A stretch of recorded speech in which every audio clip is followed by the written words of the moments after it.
Nintendo's new console continues to scratch the shooting itch, this time with a marine-themed twist. But undersea shmups definitely have their high and low points. We really enjoy Nazca and Irem's In the Hunt for Sega Saturn, but on the other hand... Whoa, no. Earth Atlantis aims to be better than Deep Blue, which, let's be honest, is probably impossible to fail at. Released on October 5th by Head Up Games and developed by Pixel Perfects, Earth Atlantis is a horizontal shmup mixed into a Metroidvania setting. A Shmuproidvania, if you will. How does this style of play work for a shoot-'em-up? Let's take a look.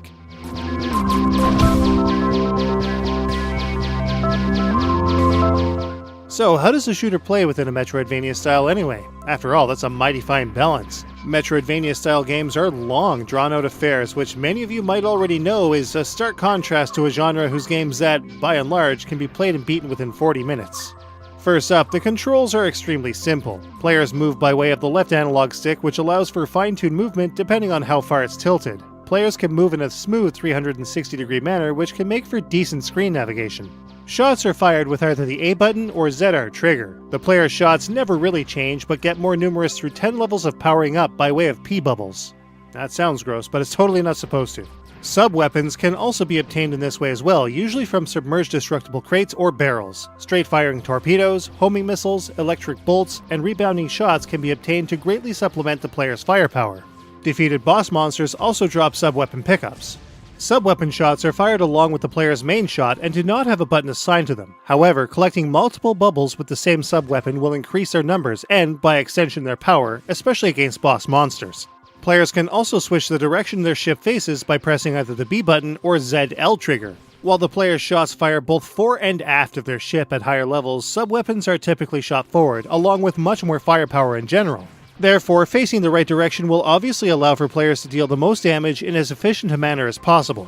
Finally, the X button toggles the minimap in the top left-hand corner on or off. This minimap displays the player's position with a ringed dot, power-ups with normal dots, and targets with crossed swords. And that's pretty much it, no real mess or fuss. The player only has a single life bar to work with rather than traditional lives, and successive hits will cause weapon power to be lost along with life from the gauge. Players can recover life by collecting plus icons. Small pluses will recover a small amount, while larger ones, typically dropped by bosses, will recover significantly more. Earth Atlantis is a pretty simple game at its core, having players fight their way through a single enormous stage that opens up progressively as the player defeats more boss targets. With a total of 38 of them, Earth Atlantis can go on for several hours in a single run. New start/save points can be found throughout the game, which becomes handy if the player dies and chooses to continue. In the end, it is possible to complete the game with a boss completion rate of less than 100%, which opens up the game for additional playthroughs. Throughout the game, players may randomly encounter pirate ships, which can be very difficult to defeat if the player is caught unawares or at low power.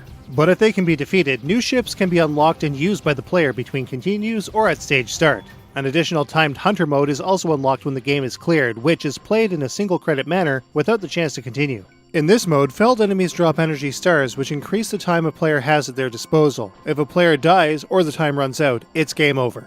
As simple as it all is though, there are some issues. White shots like lasers and electricity have a tendency to become very hard to see, especially near the surface of the water. This is problematic, especially versus bosses. Earth Atlantis' control also isn't exactly spot on. While the analog-only control does an alright job at moving the player's ship around, collisions are typically frequent in tight areas, and some bosses can really do a number on a player, especially by way of charging in with a single direct hit. Ever so slight frame rate dips can also cause issues in particularly tight spaces as well, though it's not a total game breaker. The fact that Earth Atlantis is also a Metroidvania game also means that just a square with a bunch of dots and icons just isn't sufficient. It would have been awesome if the minimap filled out to give players a better sense of where targets were, rather than muddling around and getting caught in dead end after dead end. Finally, clawing back power after death can take a very long time, and even then, at full power, the player's ship doesn't feel especially powerful, particularly versus bosses. Other unlockable ships feel a bit more potent, but often have lower armor ratings, making them easier to destroy. A number of fixes had been implemented in a major patch update which increased the player's ship speed, tweaked the boss behaviors and attacks, as well as the frequency of power-ups to aid the player in making it further, particularly on the easy difficulty. Now, all of this comes together to form a solid game on paper, but is it fun? On the outset, yes. It was neat to explore and collect ships, but after a while, Earth Atlantis started to feel a bit boring, especially since it only has the one stage. however large it may have been. Now this is compounded by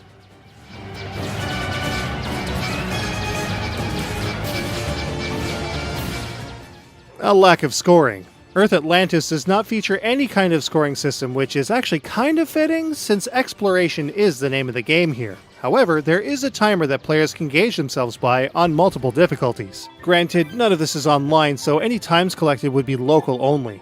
Still, taking a screenshot with the Switch is super easy, and times could then theoretically be posted to social media.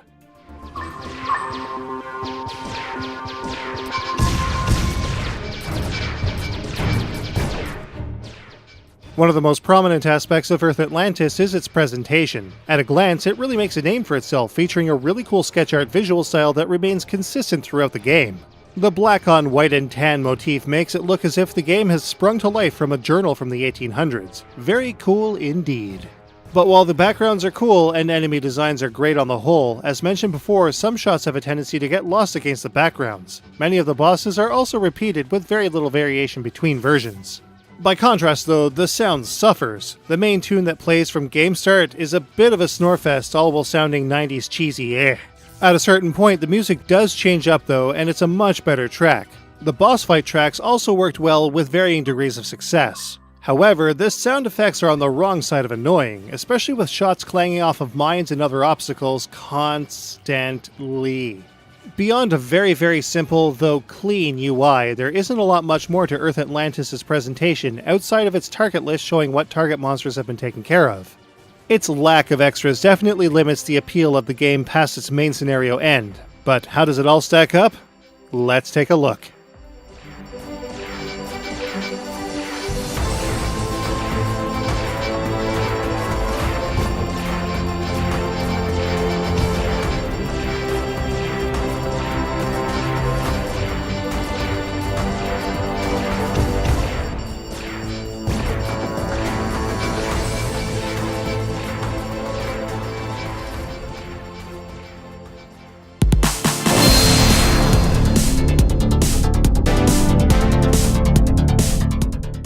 Earth Atlantis' control is serviceable, but far from perfect. Missing digital control, even in the menus, is a pretty big misstep.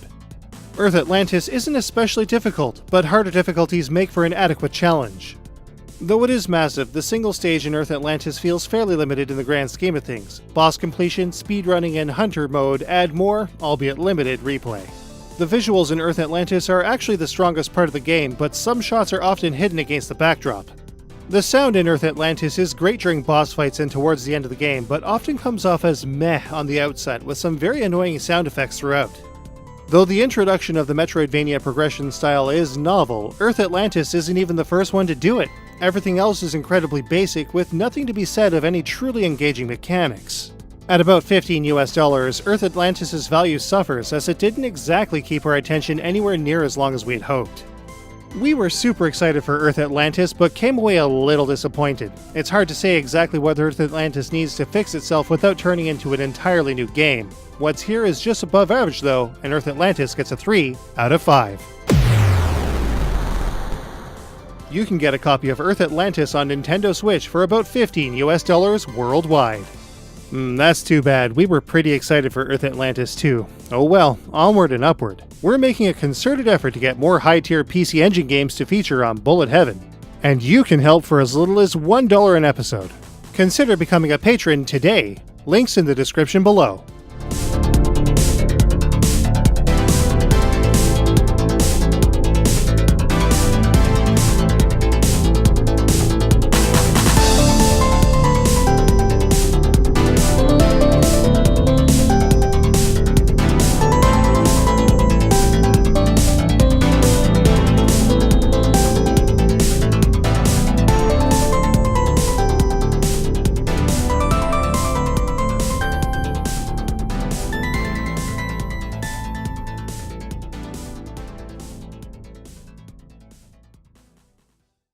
This episode of Bullet Heaven was made possible by Head Up Games.